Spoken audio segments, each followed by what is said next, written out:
Hey everybody, Forgotten Coins here, and today I wanted to introduce you all to the world of VAMs. And so what VAMs are, VAM is an acronym for Leroy Van Allen and George Mallis. Now those are two individuals who headed a large collection of research and publications about the different die varieties for the Morgan and Peace Dollar series. And these die varieties spread throughout all different dates and mint marks. And so while there are, more popular VAMs, you can look up the top 30, top 50, top 100 VAMs, most third-party graders will attribute those. One grading company such as ANACS or Annex, they will attribute any one of the thousands of different VAMs throughout both series. And so really what VAMs are, it's just a collection of the different dies that were used to strike coins, and then the different stages of that die. So for instance, a VAM 1 is what's considered the standard die state of that design for the date and mint mark. So that would mean nothing out of the ordinary, nothing noticeable, nothing that shows any type of, fixes to the die or changes. And so VAMs are set up in two different ways. The first is by the number, so VAM 1, VAM 2, and then there are letters as well. So there's, VAM 1, VAM 1A, VAM 2, VAM 2A, and so on and so forth. The number is in relation to the different die, and the letter after the number is in relation to the different stage of that specific die.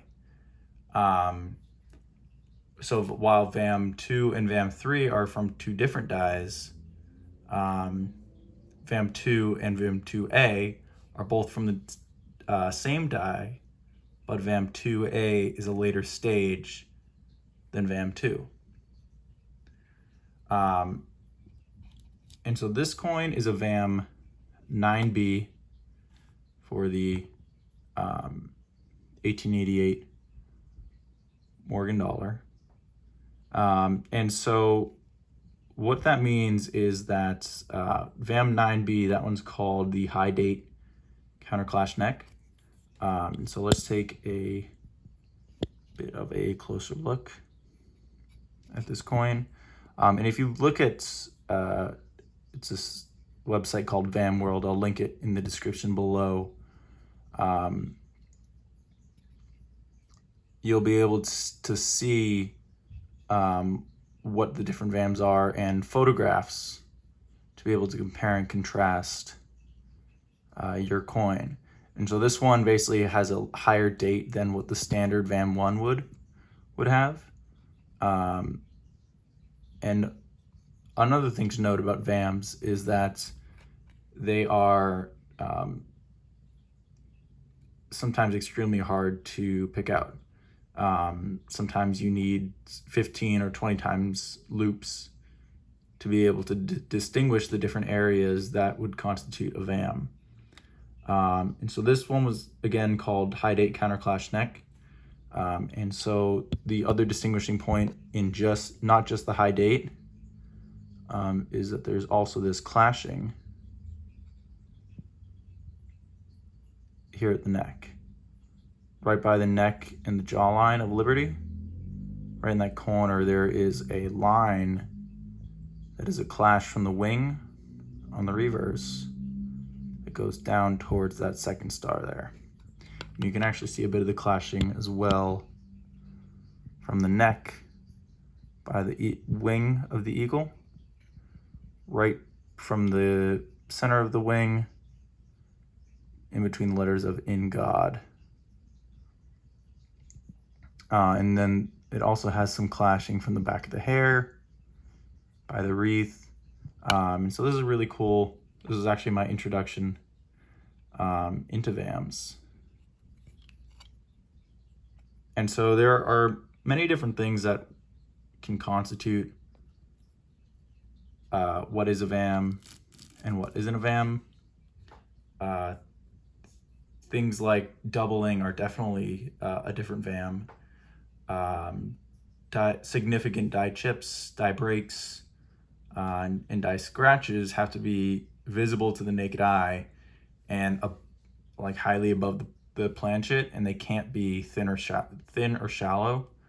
And anything is such as like a die break, since they're so common, they have to be significant enough to break or to displace the field. And so this next coin that I'm going to show is this 1922 peace dollar. And it's going to kind of be the example of what is a VAM1. So that would be a standard die state with no major issues or alterations or changes. And while it does have a die break down here at the neck, it is not significant enough to constitute a new VAM number. And so you can see this die break below the W in the motto, down through Liberty's neck, and up by the T in trust. And so a die break like this is not significant enough. Leroy Van Allen, he's kind of the, what would you kind of call a gatekeeper of new listings for VAMs, because you kind of send a coin into him and he'll say yes or no. But since this kind of, starts at one level, comes up, and then goes right back down, he's looking for either the first level or that next level by the die break to change. But this one stays relatively normal, but it's still a really nice coin. And so next we'll kind of show off this coin. This is an 1884 MS62 mint error. You might recognize this one and another one coming up from a previous video. This one was actually from my NGC grading results submission. If you haven't seen that video, I'd highly recommend you check it out. I'll put a link in the description. I got some pretty cool coins in that one, and some neat surprises in there. And so now that we've gone over die breaks, we'll get into die clashes on this one. So this is a VAM 30A. It's called 111, and that means the one of the date. O over O bar, and clashed obverse S. So the VAM 30 is just the 111 and the O over O bar. The VAM 30A is the clashed obverse S edition. So usually they die clashes do not have enough to constitute a new VAM. However, when they transfer over a letter, that is where the difference lies. And so this one is going to be very tough to get the 111, just because I don't have a high enough loop here. You're going to look at the top curve of that one. Actually, you can see it a little bit right there. It's clearer in person with a higher magnification.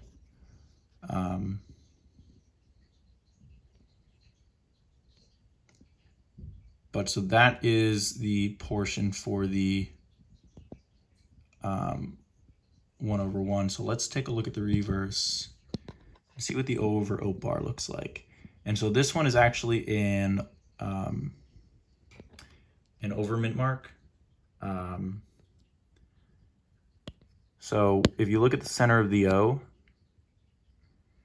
you'll see this vertical line on the left side. You can kind of see it right there. That goes straight up and down. And so that's the over mint mark that they're talking about in the VAM 30. And this coin, again, is also really nice. It has some really nice heavy clashes, which is in a tribute to the subsection A in the VAM 30. So this one's the back of the hair of the bonnet. That line by the end is for the neckline.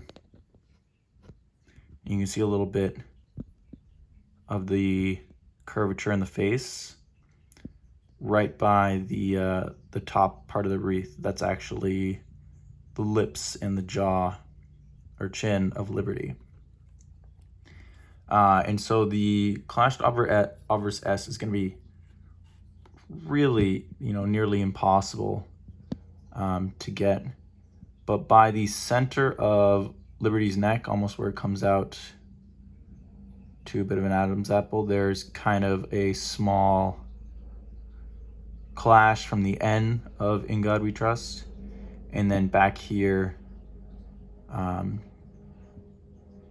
by the hair is going to be another clash. And feel free to take a look at the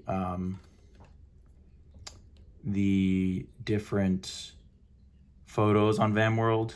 Leroy Van Allen does these really nice high quality photos with a stereoscope in order to show the differences in the different VAM types. And so we're actually running a little bit short on time here. The video kind of turned out longer than I had anticipated. But in the next video, we're gonna get into, I know you probably have seen this coin before, but I believe that this one has the possibility of being a new VAM. And I'll also get into what is kind of the background of this whole setup here. And that's this 1925S discovery piece that I actually discovered. And so I'm not going to get into that too much. I'll kind of go over why I think this coin right here is a new discovery, as well as the history on this 1925S, where I got it from, what the process was like submitting it, and then kind of this letter that I have back here from Leroy Van Allen. So let me know what you all think about VAMs. If you collect them, have any interest in them, and if you've learned any new information from this video. So let me know what you all think in the comments below. Make sure to hit subscribe, hit the like button, and have a great day.